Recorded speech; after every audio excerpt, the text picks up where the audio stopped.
Let's be real. Navigating the healthcare system can be completely overwhelming, especially when you feel like you just aren't being heard.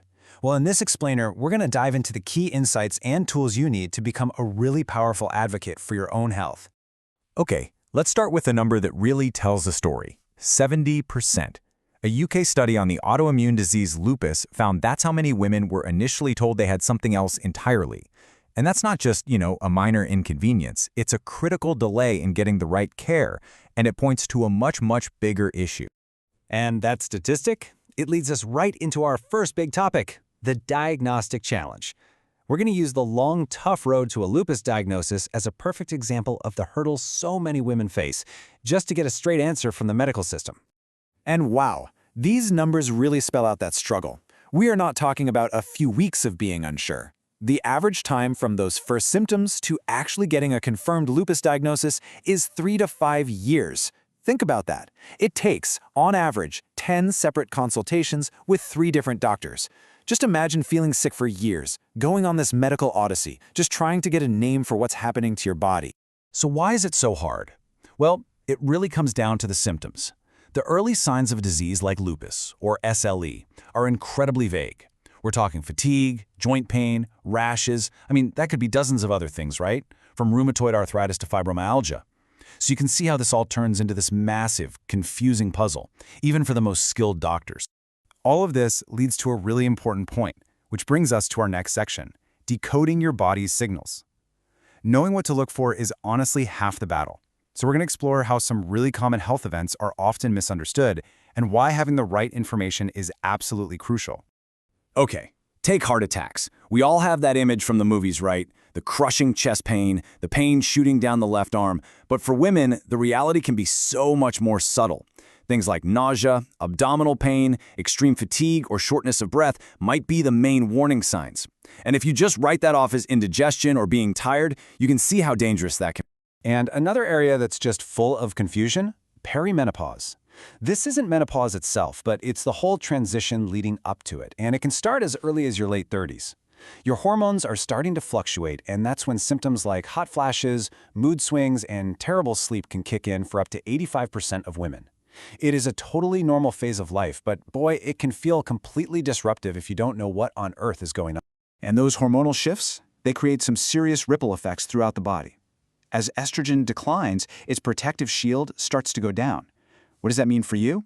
Well, your bone density can drop by 1 to 2% every single year. Your risk for heart disease goes up. Estrogen also helps protect your brain, so its decline can affect everything from your mood to your long-term risk of dementia. And then there's your metabolism, which can lead to insulin resistance and that stubborn belly fat so many women start to notice.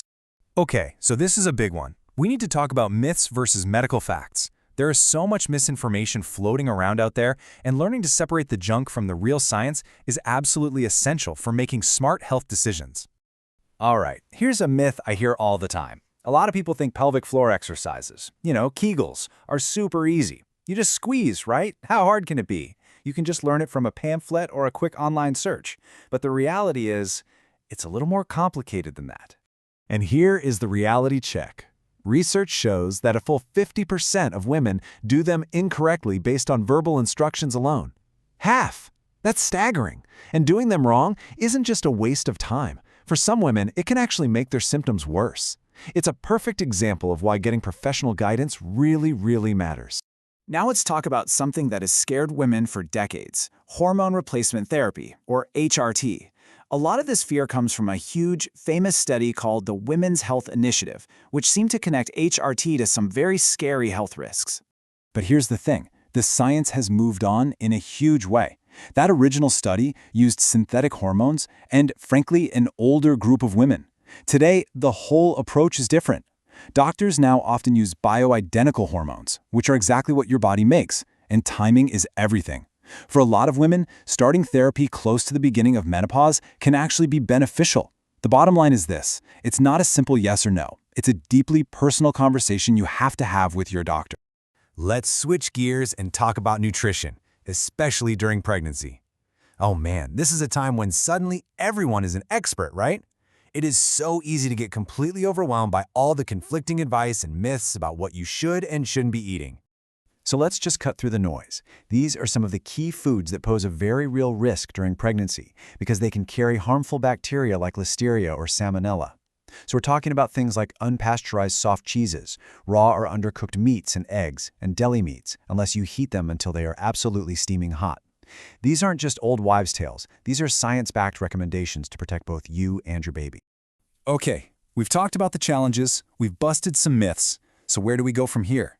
Our final section is all about taking action. Let's look at some proactive habits you can start today to really take control of your health. Let's start with some simple, practical hygiene tips, where less is definitely more. First, just use simple products. Forget all the highly perfumed soaps and washes. Plain, unperfumed soap and lukewarm water is all you need. Second, it's a rule we all learned as kids, but it's so important. Always wipe from front to back to prevent UTIs. And third, please avoid douching. It completely disrupts the natural, healthy pH balance of the vaginal microbiome and can actually make you more likely to get infections. Now, for any woman navigating menopause, certain supplements can be a huge help. But, and this is a big but, you've got to talk about this with your doctor first. Magnesium can be great for sleep. B vitamins are so important for hormone metabolism. Fish oil helps with inflammation. And of course, vitamin D and calcium are non-negotiable for protecting your bones. So don't think of this as a prescription, but as a great list of topics to bring up at your next appointment. I want to end on this statement because it is so powerful. Women fear breast cancer more, even though they're 8 times more likely to die of heart disease. Just let that sink in for a second. This shows a massive gap in what we worry about versus what's actually the biggest risk. Heart disease is the #1 killer of women, and being proactive about it is one of the most important things you can possibly do for your health. At the end of the day, this is all about empowering you to be an active, vocal participant in your own healthcare. It starts with knowledge, and it continues with action. So as we wrap up, I'm going to leave you with this to think about. Based on everything we've just talked about, what is one new question you're going to bring to your next doctor's visit?